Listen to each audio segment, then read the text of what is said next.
Thought I'd seen it all before. A world of trouble knocking at my door. But this ain't like nothing that I recall. Welcome to this episode of In Crisis, Travel Retail Voices, in which we speak to travel retail executives around the world about how they and their organisations are coping with the impact of COVID-19. I'm Dermot Davitt.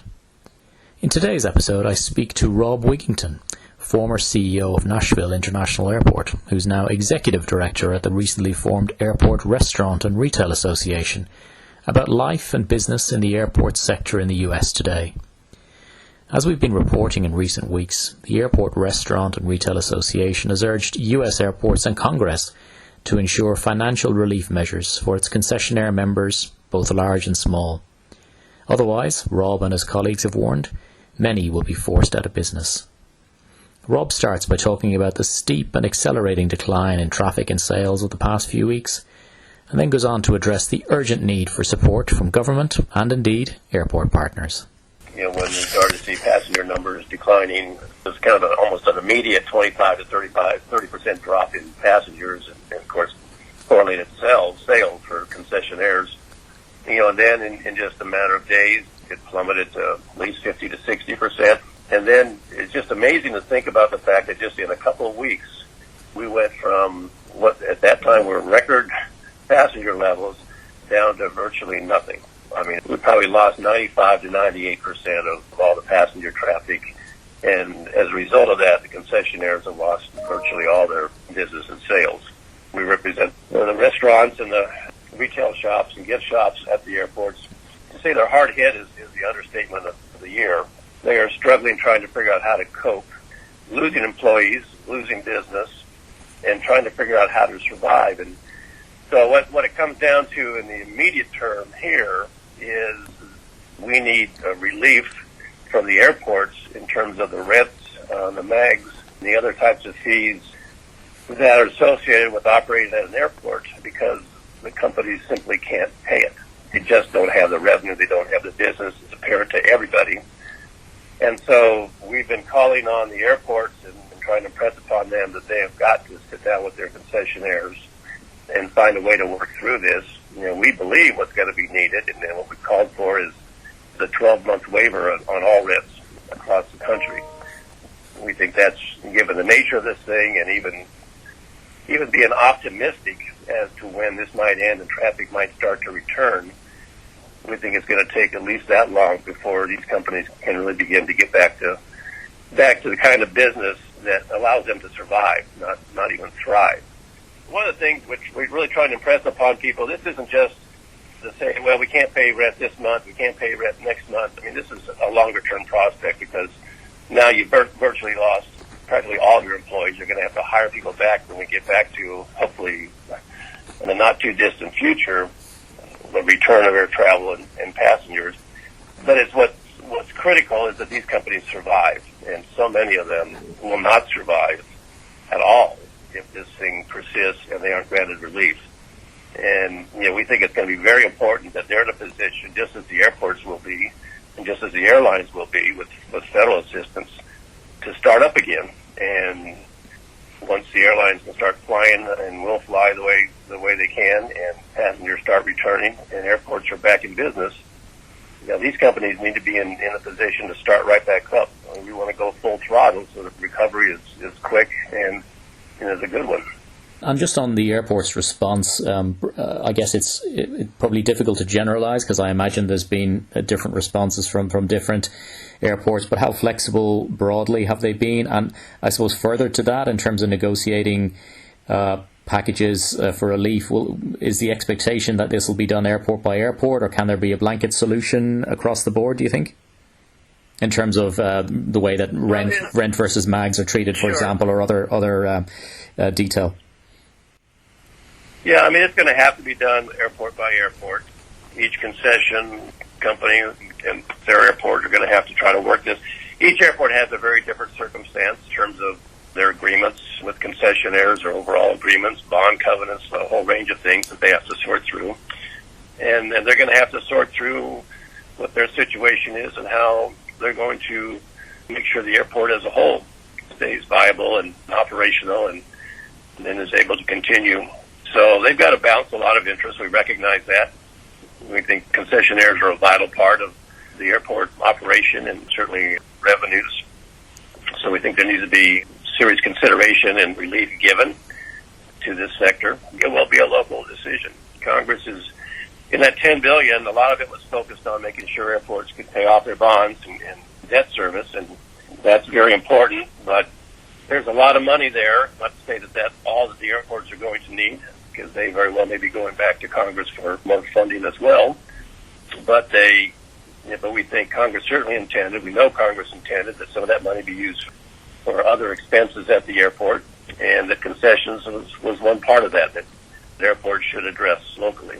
Clearly, we're kind of focused on the airport to retailer relationship, but obviously it's a much wider question than that. So there's obviously suppliers who supply into both retail and food service programs at a different level, and they want to get paid as well, and they're obviously running their own ships in as tight a way as they can. But clearly there's a knock-on impact on those companies too. So I guess your members clearly have to work out alternative arrangements in terms of payment and stock and everything like that and factor those into their business plans too, because this is a chain of companies that are affected right down the line.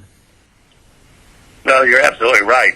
Usually you might say it would trickle down. In this case, I think it's an avalanche down the chain.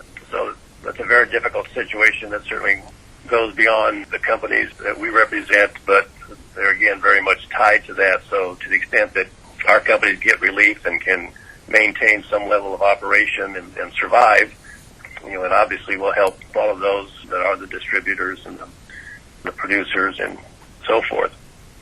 Yeah. So just in terms of the actual maybe preferred set of solutions, I know you've made the call for waiving of rent, suspending capex requirements, operational flexibility obviously would be one as well. Are those key areas that you would prioritize, or are there others? Well, number one would be the rent relief that we've called for. Let's just have a moratorium and just waive right off this year, this 12-month period, and say we all recognize the revenues aren't going to be there, the passengers aren't going to be there. The base upon which these companies operate and the base upon which the agreements were entered into is not there. The bottom has fallen out.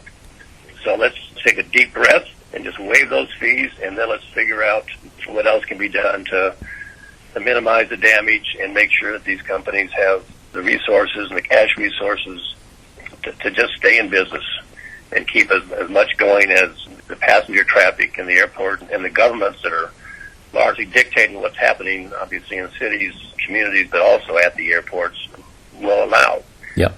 And then be ready to resume. We think it's really going to be important that everybody, all the players, all the stakeholders are ready to go day one when they open the gates, if you will, and let flights start flowing and passengers hopefully be willing to get back on planes and start to resume normal business, because this industry's got a lot to catch up and make up from the losses that are being suffered, as we know. And so, we can't afford to have missteps or a slow recovery that otherwise could have been much faster, get the industry back to where it needs to be and to grow from there.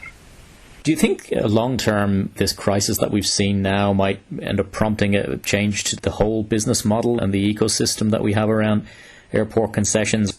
That's an outstanding question, and I think that's going to be the critical question once we get out of this and get back to business. How will it change? How will the airlines change? I don't think anybody can assume that the airlines are going to come back looking the same way they did going into this crisis. Certainly airports can't just expect that all the airlines that we're serving them are coming back in full and with all the flights that they had. We know the airlines are going to be rethinking a lot of these things, and a lot depends on how they reintroduce service. So I think that'll drive a lot of it, both short-term and long-term. And then, yes, I think the entire industry has got to get together and think about how do we deal with this better in the future. Now that we've been through it, what lessons are we going to learn, and how might that change our relationships and our business and the way we hopefully will be better prepared to handle it in the future. We don't want to have to be in a position where we've got to rely on Congress, the federal government, to provide emergency assistance the way it's happened now. It had to happen now, and more is needed. But we need to make sure somehow that the industry is has the wherewithal to endure these types of things. I think we all know what's going to happen again. I mean, everybody, certainly the scientific community, tells us that's inevitable at some point. So I think that's just a big question. All I think we would say is we really want the airports and the industry to get together, and we all need to be full partners in discussing how we go forward and what the business relationships should look like, and if there are better ways to do it. We ought to be looking at that. In terms of how acute it is for the business out there, I mean, are there companies who are members that you fear are, close to defaulting or going out of business at this stage? Or how long can some of them, who are perhaps the smaller guys, who clearly there's some costs that are fixed in any business, so what's the kind of time scale you think before, clearly it's an emergency now, but before it becomes so acute that people are falling off the edge?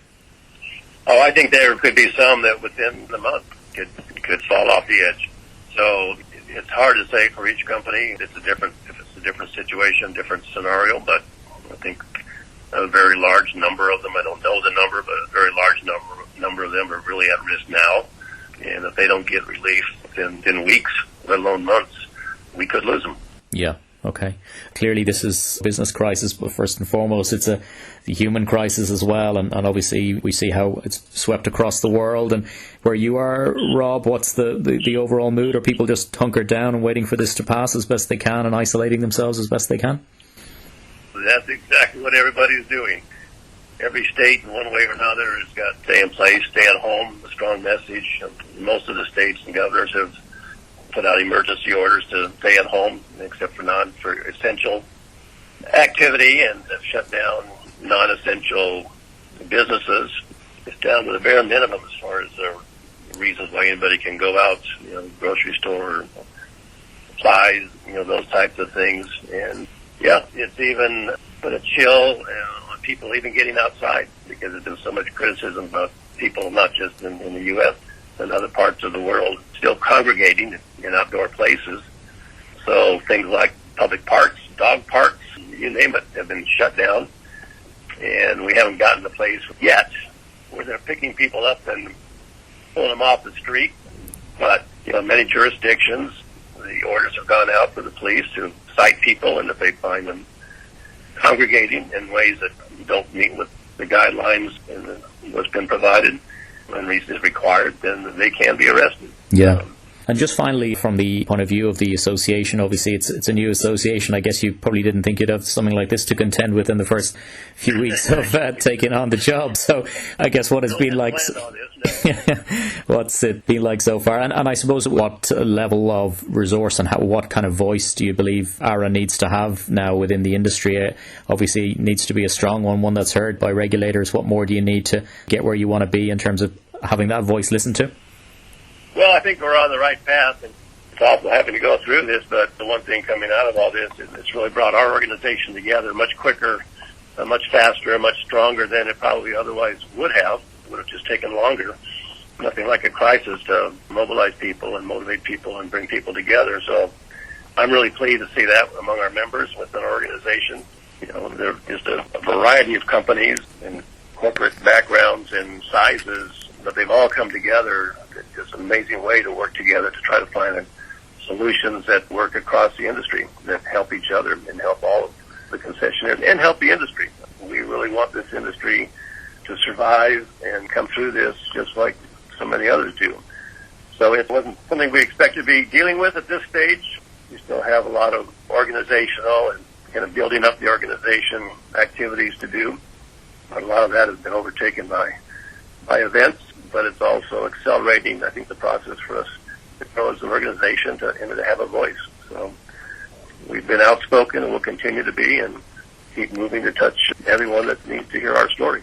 I'm Dermot Davitt with In Crisis, Travel Retail Voices. And I swear one day we're gonna put this out behind us, and come what may, we will survive.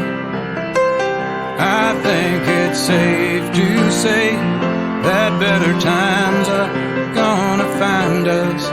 Hope it won't be long till this trouble is gone.